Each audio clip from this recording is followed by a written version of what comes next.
이번 시간에는 9장 공공부조와 사회복지 서비스를 살펴보도록 하겠습니다. 자, 정책론에서 거기 공공부조 그러면 역시 기본법은 국민기초생활보장제도로서 이렇게 설명을 할 수가 있는데, 국민기초생활보장제도의 법제적 측면이든 아니면 정책적 측면이든 간에 그 출발은 1944년에 일제 말에 만들어졌던 조선 구호령으로 우리가 출발점을 잡습니다. 그랬던 것이 1961년 생활보호법이 만들어지면서 생활보호제도가 1961년에 시작이 되고, 그것이 1999년에 국민기초생활보장법으로 바뀌면서 2000년부터 국민기초생활보장제도로 이렇게 전환이 되는 흐름을 우리가 정책론에서 볼 수가 있습니다. 자, 거기에 보시면 국민기초생활보장에 대해서는 1999년이라는 것은 김대중 정부, 맞으면 국민의 정부 시대였기 때문에 그 시대의 흐름을 162페이지 1번에 2번 보시면, 국민기초생활보장제도의 시행은 지난 40년간 시혜적 단순보호 차원의 생활보호제도로부터 저소득층에 대한 국가 책임을 강화하는 복지시책으로의 대전환이며, 국가의 보호를 필요로 하는 절대빈곤층의 기초생활을 보장하되 종합적 자립자활 서비스 제공으로 생산적 복지를 구현하는 과정이다. 자, 거기 문장을 가지고 접근하시면 되되, 여러분들이 적어도 1급을 준비하면서 국민기초생활보장제도 특성을 가지고 설명하기는 그렇습니다. 여러분들이 거기 특성 그리고 기본원칙 같이 특성의 개념으로 볼 수가 있습니다만, 그냥 목차가 너무 번호가 많아서 목차를 나눴습니다. 생활보호제도와 국민기초생활보장제도를 비교하는 것은 벌써 50년이 넘은 세월이기 때문에 또 이것도 이제는 넘어가도록 하겠습니다. 자, 국민기초생활보장제도를 한번 또 정책으로 정리를 하겠습니다. 국민기초생활보장정책, 국민기초생활보장정책 분석. 자, 여기는 누구를 대상으로 하는가? 자, 여기는 생활이 어려운 극빈층을 대상으로 합니다. 이 극빈층에 대한 범위가 이제 다르겠어요. 빈곤의 개념을 이제는 우리가 획일적으로 극빈층을 잡지 않죠. 급여별로 극빈층, 빈곤으로 바라보는 개념이 다릅니다. 다음에 무엇을 제공하는가 라고 할 적에 여기에는 현금급여로 제공을 합니다. 현금급여로 제공하는 극빈층 대상의 소득보장제도라고 볼 수가 있습니다.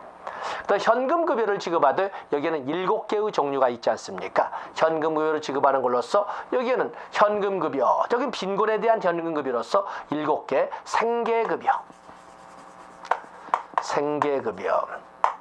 여기는 가장 기본적인 경제적 급여지요. 또 그런가 하면 의료급여, 주거급여, 교육급여, 그리고 해산급여, 장제급여, 그리고 자활급여가 이렇게 있습니다. 자활급여, 이렇게 7개를 정리를 하고 있습니다. 그러면서 이 급여를 현금으로 지급하고 있는 거죠. 다음에 재원은 당연히 조세를 재원으로 운영하되, 여기는 국가와 지방자치단체가 같이 연합해서 재원을 국세부문과 지방세부문으로 재원을 조달하고 있습니다. 다음에 운영은 누가 할 것인가 해서 여기는 보장기관이라고 이렇게 설명을 하는데, 여기는 시도지사와 그리고 시장, 군수구청장, 물론 실무는 시장, 군수구청장이 되겠습니다만, 이렇게 크게 틀을 만들어 볼 수가 있습니다. 그러면서 국민기초생활보장 정책은 국민기초생활보장법의 개정으로 해서 용어가 아주 중요합니다. 그래서 여러분들 163페이지에 보시면, 거기 보면은 국민기초생활보장법 제1조로 이렇게 설명을 했는데, 국민기초생활보장제도는 생활이 어려운 자에게 필요한 급여를 제공함으로써 이들의 최저 생활을 보장하고 자활을 돕는 것을 목적한다 해서 목적으로 최저 생활 보장과 그리고 자활, 조성을 이렇게 설명을 하고 있습니다. 여기는 이제는 우리가 이 현금급여를 맞춤형으로 이렇게 하고 있지 않습니까? 맞춤형 사회보장에 맞게 현금급여를 지급하는데 효율적으로 지급하지 않는다. 정의 보시면 거기에 따른 보장기관, 3번에 보장기관 나와 있죠. 국민기초생활보장법에 따른 급여를 실시하는 국가나 지방 자치단체를 보장기관이라고 합니다. 그 다음에 부양의무자는 당연히 일촌, 수급권자를 부양할 책임이 있는 사람으로서 수급권자의 일촌 후 직계혈족 및 그 배우자. 그런데 사망한 일촌의 배우자는 이제는 제외가 됩니다. 옛날에는 평생 자식이 죽어서도 그 며느리가 평생 당연히 부양해야 된다고 부양할 줄 알았고 그랬지만 이제는 제외됩니다. 사망한 일촌의 배우자, 일촌 후 직계혈족의 배우자는 제외됩니다. 며느리나 사위는 이제는 그 자녀가 사망할 경우에는 제외가 된다고 또 알아주셔야 됩니다. 다음에 164페이지로 가서 보시면 거기 뭐 최저생계비도 나와 있고 소득인정액은 예나 지금이나 중요하죠. 소득인정액은 소득평가액 플러스 재산의 소득 환산액으로 계산한다는 거 봐주시고, 진정 중요한 것은 차상위 계층이죠. 차상위 계층은 종래에는 최저생계비로 이렇게 계산했지만 그러지 않습니다. 소득인정액이 대통령령에 의해서 기준 중위소득 50% 이하인 사람을 차상위 계층이라고 합니다. 소득인정액 수급권자에 해당되지 않는 사람으로서 소득인정액이 기준 중위소득의 50% 이하입니다. 다음에 기준 중위소득은 보건복지부 장관이 중앙생활보장위원회의 심의 의결을 거쳐 고시하는 국민 가구소득의 중위값, 차례대로 나열했을 때 한가운데 나오는 그 값을 가구 중위값을 기준 중위소득이라고 이렇게 설명을 합니다. 다음에 보장기관 전달, 누가 이 책임지고 운영하냐 할 때 여기는 지방자치단체장, 시도지사와 시장군수구청장이 실시한다 이렇게 되어 있죠. 그래서 보장기관은 수급권자, 수급자, 차상위 계층에 대한 조사와 수급자 결정 및 급여 실시 등 이 법에 관한 보장 업무를 수행하기 위하여 사회복지 전담 공무원을 배치하여야 한다. 이때 자활 업무를 수행하는 사회복지 전담 공무원은 따로 배치하도록 되어 있습니다. 자활 업무를 담당하는 사회복지 전담 공무원은 따로 배치해야 된다는 것도 역시 우리가 함정 같지만 가지고 가셔야 됩니다. 다음에 생활보장위원회를 설명하고 있는데, 생활보장위원회 보면은 생활보장 사업의 기획, 조사, 실시 등에 관한 사항을 심의 의결하기 위하여 보건복지부, 시도, 시군구에 각각 생활보장위원회를 둔다. 그래서 생활보장위원회는 중앙의 보건복지부에, 그리고 시도에, 시군구에 생활보장위원회가 있고, 기준중위소득은 중앙생활보장위원회 심의 의결사항이라는 것을 위에서 우리가 9번에서 본 적이 있습니다. 다음에 거기 보시면 적용대상이 나와 있죠. 적용대상에는 외국인도 포함이 된다. 세부 내용 보십시오. 보시고, 다음에 최저 보장 수준은 정례는 보건복지부 장관이다 정했는데 이제는 보건복지부 장관과 또는 소관 중앙행정기관의장이 급여의 종류별로 수급자 선정 기준 및 최저 보장 수준을 결정한다. 급여의 종류별로 합니다. 거기다 급여의 종류별에다가 여러분들이 체크를 해놓으시면 됩니다. 다음에 별표하실 것이 바로 165페이지. 종래에는 9월 1일까지, 보건복지부 장관은 매년 9월 1일까지 중앙생활보장위원회 심의 의결을 거쳐 다음 연도 최저생계비와 최저임금을 공표해야 된다. 이렇게 9월 1일이었거든요. 그런데 이제는 바뀌었습니다. 보건복지부 장관 또는 중앙행정기관의 장은 매년 8월 1일까지, 8월 1일에 별표하죠. 매년 8월 1일입니다. 매년 8월 1일까지 중앙생활보장위원회 심의결을 거쳐 다음 연도 급여의 종류별 수급자 선정 기준 및 최저 보장 수준을 공표해야 된다. 수급자 선정 기준 및 최저 보장 수준을 공표해야 된다. 언제까지? 매년 8월 1일까지. 어떤 절차로? 중앙생활보장위원회 심의 의결을 거쳐 무엇을? 급여의 종류별로 수급자 선정 기준 및 최저 보장 수준을 공표하여야 합니다. 그래서 거기 165페이지 첫 번째에 있는 2번 무조건 중요하다고 출제된다고 보고 중요 표시하시면 됩니다. 다음에 기준중위소득 우리가 개념에서 본 것처럼 기준중위소득은 보건복지부 장관이 중앙생활보장위원회 심의의결을 거쳐 심의의결입니다. 심의의결을 거쳐서 고시하는 가구 중위소득의 값을 국내 가구소득의 중위값을 기준 중위소득이다. 다음에 급여의 실시가 나와 있는데 급여의 실시. 중요한 것은 여기 법처럼 말하겠지만 1번에 1번.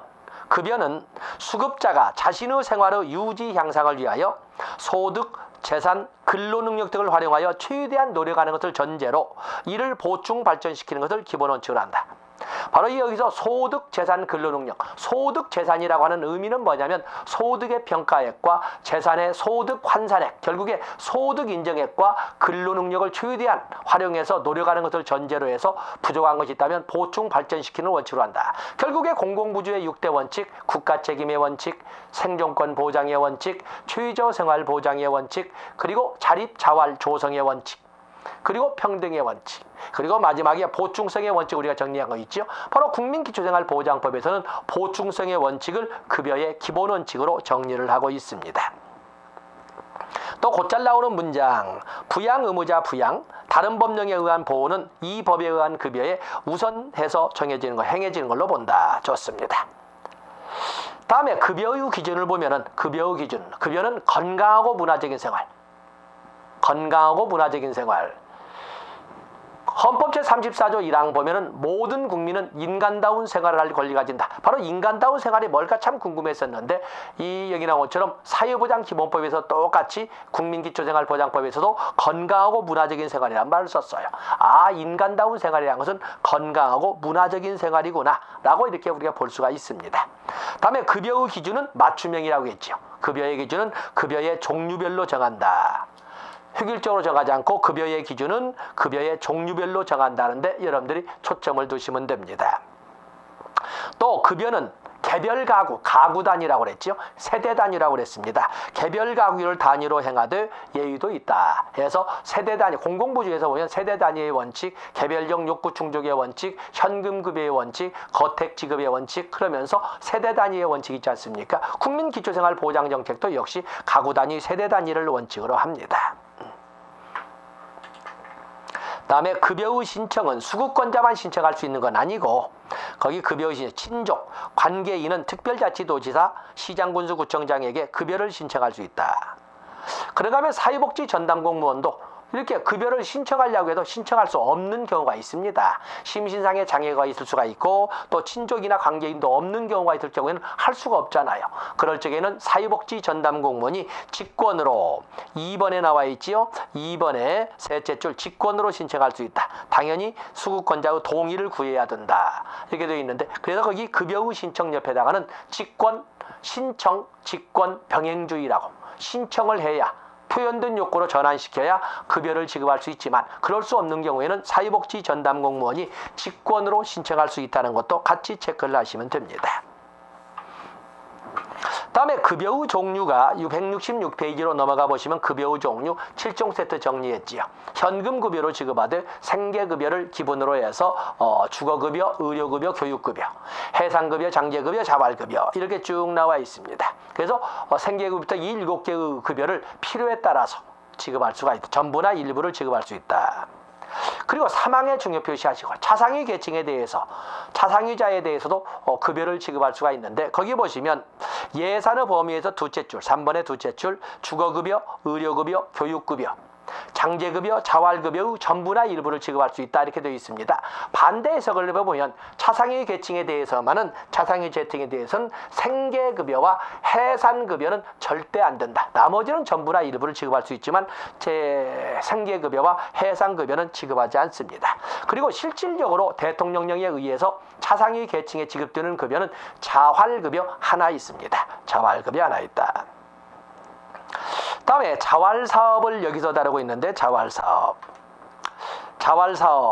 법제로에 다룰 수도 있고 여기 다룰 수가 있습니다. 자활사업은 보장기관은 대통령령이 정하는 바에 따라 근로능력이 있는 수급자에게 대통령이 정하는 근로능력이 있는 수급자라고 하는 것은 18세 이상 60세 이하의 수급자를 말합니다.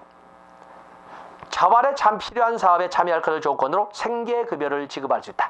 바로 자활 사업에 참여할 것을 조건으로 생계급여를 받은 사람을 조건부 근로자라고 합니다. 그렇기 때문에 이 조건부 근로자는 먼저 생계급여를 앞당겨 받았기 때문에 자활 사업에는 의무적으로 참여해야 됩니다. 다른 참여자들은 신청을 통해서 참여할 수 있지만 조건부 수급자는 반드시 의무적으로 참여해야 됩니다. 그리고 이 법률인 것처럼 대통령령으로 정하는 근로 능력이 있는 근로자라고 할 적에 바로 근로 능력이 있냐 없냐, 근로 능력이 있냐 없냐를 검사하는 것은 바로 국민연금공단에서 검사를, 국민건강보험공단 아닙니다. 국민연금공단에서 검사를 합니다. 그래서 연령 30점, 건강 20점, 직업 이력 20점, 구직욕구 20점. 거기에다가 가구 여건, 계량 점수 10점, 10점에서 100점 만점으로 계산을 해서 근로 능력이 있는지 없는지를 어디에서? 국민연금공단에서 검사한다고 되어 있습니다. 다음에 쭉 내려보시면 자활근로 참여 기간은 3년으로 제한을 하되 하위 유형인 사회서비스형에서 상위 유형으로 전환을 하게 되면 시장 진입형이나 인턴 도우미형이나 이렇게 사회서비스형에서 이렇게 인턴 도우미형, 시장 진입형으로 상위로 전환하면 5년까지로 참여가 나다. 그래서 자활사업 참여 기간의 원칙은 3년이지만 하위 자활사업에서 상위 자활사업으로 이렇게 이행이 된다면 5년까지도 가능하다. 이렇게 봐주시면 됩니다. 다음에 자활사업 대상자 나와 있죠. 의무 참여자로서 조건부 수급자. 나머지는 전부 신청에 의한 것인데 자활급여 특례자, 또 일반 수급자, 급여 특례가구원, 차상위 계층, 시설 수급자 등도 있는데 이들은 신청을 통해서 갈 수가 있습니다. 다음에 자활근로사업에는 근로유지형, 현재 근로능력이나 자활의지를 유지하면서 향후 상위 자활사업에 참여를 준비하는 형태는 근로유지형. 다음에 사업의 수익성은 떨어지지만 사회적으로 유용한 일자리 제공으로 참여자의 자활 능력 개발과 의지를 고취하여 향후 시장 진입을 준비하는 것은 사회 서비스형. 특히 수익성은 떨어지지만 이 말 나오면 사회 서비스형. 다음에 인턴 도우미형. 그러면 인턴 나와 있죠. 인턴. 일반 기업체 등에서 자활사업 대상자가 자활 인턴 사원으로 근로하면 벌써 인턴 도우미는 잘 안 나옵니다. 인턴이라는 단어가 나오기 때문에 그래서 취업 유도형 자활근로 사업이면 인턴 도우미요. 취업 유도형. 그래서 가장 좋은 것은 매출액이 총 투입 예산의 30%가 발생하고 처음에는 20%가 바뀌었습니다. 그래서 매출액이 총 투입 예산의 30% 이상 발생하고 일정 기간 내 보통 2년 내 자활기업 창업을 통한 시장 진입을 지향하는 것은 시장 진입형이라고 합니다. 자, 이런 것이 있다는 것을 봐주시면 되겠습니다. 다음에 차후 추진에서 세부 내용 나있는데 한번 보시고. 자, 이제는 우리가 168쪽으로 가서 보시면 기초연금정책과 긴급복지지원정책이 있습니다. 기초연금정책은 본래 기초노령연금정책이 2014년도에 폐지되면서 기초연금법으로 바뀐 거거든요. 기초연금법. 그래서 실질적으로는 법의 개념으로 그 2번에 보시면 기초연금은 65세 이상인 사람으로서 65세 이상인 사람으로서 소득인정액이 기초노령연금은 대통령령으로 정했었는데 여기는 소득인정액이 보건복지부 장관이 정하여 고시하는 선정기준액 이하인 사람에게 지급을 한다. 그리고 65세 이상인 사람 중에 기초연금 수급자가 70%가 되도록 한다. 70%도 봐줘야 됩니다. 그리고 기초연금 신청은 읍면동 사무소나 국민연금공단 지사에서 접수한 국민연금공단 지사에도 접수합니다. 그렇게 봐주시면 되겠어요. 다음에 거기 보시면 169페이지 4번 위에서 4번에 보시면 기초연금 지급의 신청이 나와 있죠. 기초연금을 지급받으려는 기초연금 수급 희망자 또 보건복지부 용어로 정하는 대리인은 특별자치시장, 특별자치도지사, 시장군수구청장에게 지급을 신청할 수 있다. 자, 그건 잘 알 수 있는데 시장군수구청장에게 지급을 신청할 수 있는데 신청할 때 2번 금융정보, 신용정보, 보험정보 자료나 정보 제공에 동의한다는 서면을 제출하여야 한다. 해서 서면 제출 나와 있죠. 기초연금 서면 제출이 나와 있어요. 말하자면 자산조사에 동의한다는 서면을 제출해야 됩니다. 다음에 비용분담 똑같이 국민기초생활보장정책이나 기초연금정책 국세 부문에서 40%에서 90%는 국세 부문으로 말하자면 지원을 하고 나머지 부분을 가지고 시도에서 30에서 70% 그 나머지를 시군구에서 이렇게 하는 식으로 어쨌든 국세 부문은 40에서 90%는 국세 부문이다라는 것을 알아주시면 되겠습니다. 다음에 긴급복지지원정책이 나와 있는데 긴급복지지원법은 사실은 2005년도에 2006년부터 10년까지 시행하기로 한 5년짜리 한시법으로 나왔던 거였어요. 그러다가 2009년도 법률 개정을 통해서 영구법으로 바뀌고 그리고 사회복지사업법에 사회복지 관련 법령에 수록이 된 겁니다. 긴급복지지원. 긴급복지라고 하는 것은 가난한 사람에게 지원하는 것이 아니라 가난한 사람을 대상으로 하는 것이 아니라 날벼락을 맞은 가난한 사람. 날벼락을 맞은 위기 상황이라고 표현합니다만 날벼락을 맞은 그 가난한 사람을 대상으로 합니다.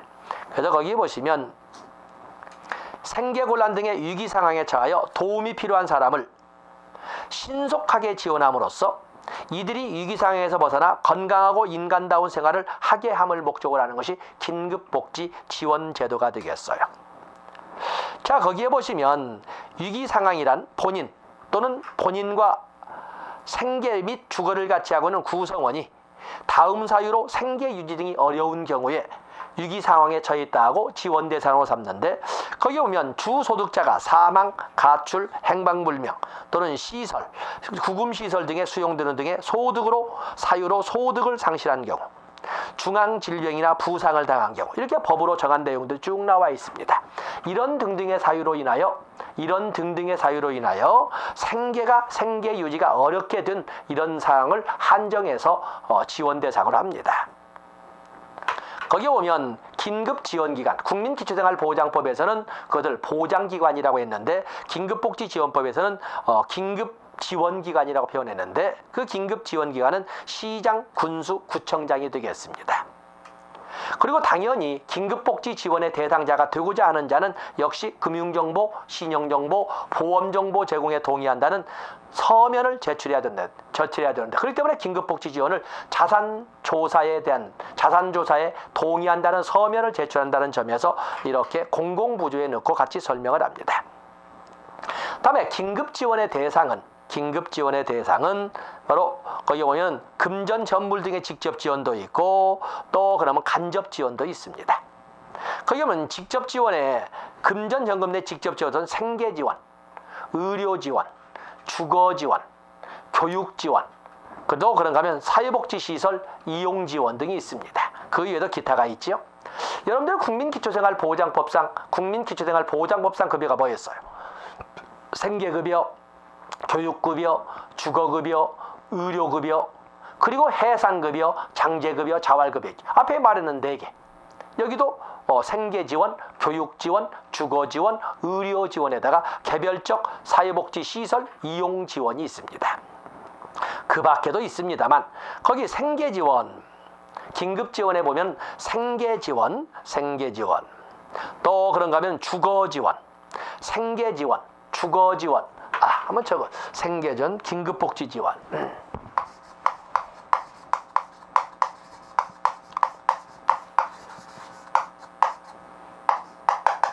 대상은 위기 상황에 처한 빈민이라고 해서 생계 유지가 어려운 위기 상황에 처한 법으로 정해져 있죠. 다음에 급여는 현금급여로 지급하되 이 급여에는 생계지원, 다음에 주거지원, 사회복지시설, 사복시설 이용지원, 그런가 하면 의료지원, 교육지원, 그리고 기타 지원이 있습니다. 자, 이 교재와 약간 차례를 달리한 것은 생계지원, 교육지원, 사회복지시설 이용지원은 1개월을 원칙으로 하되 1개월을 원칙으로 해도 2회 연장이 가능합니다. 그렇기 때문에 3개월씩 활용할 수가 있습니다. 그래서 생계지원이나 주거지원이나 사회복지시설 이용지원은 원칙으로는 1개월을 원칙으로 하되 1개월씩 2번 더 연장할 수가 있습니다. 그에 비해서 여기 나오는 의료지원과 교육지원은 1회를 원칙으로 합니다. 1회를 원칙으로 하되 둘 다 합쳐서 2회를 넘지 못하도록. 그래서 거기에 보면은 의료지원, 1회 지원을 원칙으로 한다. 교육지원도 역시 1회 지원을 원칙으로 한다. 이렇게 되어 있지 않습니까? 그러면서 의료지원과 교육지원을 합쳐서 총 2회. 해서 여기는 2회를 초과 금지. 자, 이런 내용을 담고 있는 것이 바로 여기 나오는 긴급복지 지원이 되겠습니다. 그래서 거기 보시면 의료지원은 교육지원을 합쳐서 2회를 초과할 수 없고, 그에 비해서 교육지원은 의료지원을 합쳐서 교육지원만은 4번까지 할 수가 있습니다. 그래서 여러분들 170페이지 박스를 참조하시되 그 171페이지 리을번에 보시면 의료지원은 교육지원을 합쳐서 2번을 초과할 수 없지만 교육지원은 4번까지, 맞으면 4회까지 지원을 받을 수가 있습니다. 의료지원까지 포함해서 4번을 초과할 수 없다 해서 4번까지 받을 수 있다는 것을 같이 설명을 했습니다. 다음에 박스로 희망키움 통장을 이렇게 했는데, 이 희망키움 통장 나와 있죠. 거기 보면 희망키움 통장은 2010년 보건복지부 주요 정책인 이를 통한 적극적 탈빈곤 정책의 핵심 사업으로 시작된 거다. 2010년에 시작된 걸 말하고 있죠. 자, 여기에 보시면 희망키움 통장의 그 대상이 나와 있습니다. 3번에 희망키움 통장의 지원 대상은 가구원 중 1명 이상이 일반 노동시장에서 일하는 기초생활 수급 가구 중 최근 3개월 연속 가구 총 근로사업 소득이 소득기준 하한선을 충족하는 가구의 세대주 또는 주소득원이다. 희망키움 통장에서 제공할 수 있는 기간은, 지원 기간은 3년이다. 그리고 그 내용은 근로소득 장려금과 본인 저축액, 그리고 본인 저축에 대한 매칭 펀드로서 똑같은 금액을 저축한 금액이 바로 이 희망키움 통장의 지원 실질적인 내용이 되겠습니다. 그래서 4번에 보시면 너무 희망키움 통장에 가입하기 위해서는 기초수급자 가구인 경우에 가입할 수 있습니다. 또 차상위 계층에 또 해당이 돼야 됩니다. 그래서 차상위 계층까지 먼저 1차 대상으로 하되, 기초수급 가구에 해당될 경우에는 이를 통해 번 돈이 일정 수준 이상, 수입이 하나도 없어서는 안 됩니다. 적어도 이 일을 통해서 번 수입이 근로소득이나 사업소득이 일정 수준, 보통 최저생계비 60% 이상은 될 때, 60% 못했는데 저축을 하면 말도 안 되죠. 그래서 60% 이상이 될 때 본인이 일정 금액을 저축하면 그만큼의 똑같은 금액을 국가가 지원, 매칭 펀드로 같이 적립해 줌으로써 나중에 자활사업이나 독립을얼적에 쓸 수 있도록 하는 것이 희망키움 통장이 되겠습니다. 자, 개념만 매칭 펀드란 단어가 중요합니다. 자, 이렇게 해서 사회복지 정책론을 마감 진걸로 하겠습니다. 다음 시간에는 사회복지 행정론 2교시 2교과로 진행을 하겠습니다. 고맙습니다.